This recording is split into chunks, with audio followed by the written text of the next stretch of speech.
Le ministère des Affaires étrangères informe l'opinion nationale qu'au terme du contrat intervenu en date du 11 juin 2020 et qui liait le gouvernement de la République démocratique du Congo au consortium des sociétés du groupe Semlex, j'avais mis en place une commission ad hoc en charge de réaliser les opérations de transfert de l'infrastructure, du savoir-faire et des données techniques au profit de l'État congolais.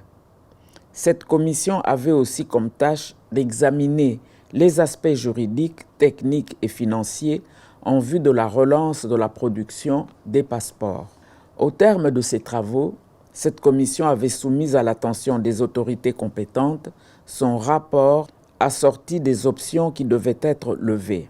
Ces options avaient été principalement présentées à son Excellence Monsieur le Président de la République, chef de l'État, qui avait donné des orientations claires dans le sens de privilégier la continuité du service de délivrance des passeports au peuple congolais, et cela à un coût réduit. Après l'accomplissement des formalités légales consacrées par la loi numéro 10/010 du 27 avril 2010 relative au marché public et ses mesures d'application, j'ai l'honneur d'informer l'opinion de ce qui suit. 1. La reprise des activités de production et de délivrance des passeports est fixée à la date du 23 novembre 2020 pour la ville-province de Kinshasa et le lundi 7 décembre 2020 pour les autres provinces. En ce qui concerne les sites distants au niveau de nos représentations diplomatiques et postes consulaires, les opérations débuteront le lundi 21 décembre 2020, une fois que toutes les dispositions seront finalisées. 2.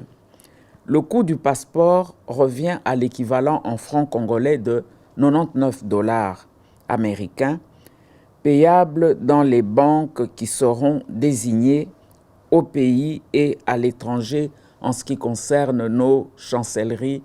3. Les mesures barrières contre la COVID-19 seront de stricte observance.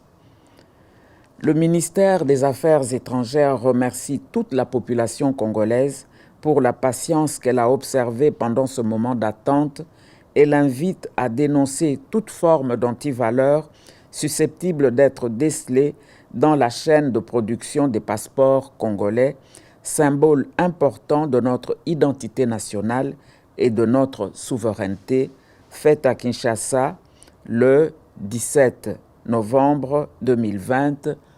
Je vous remercie.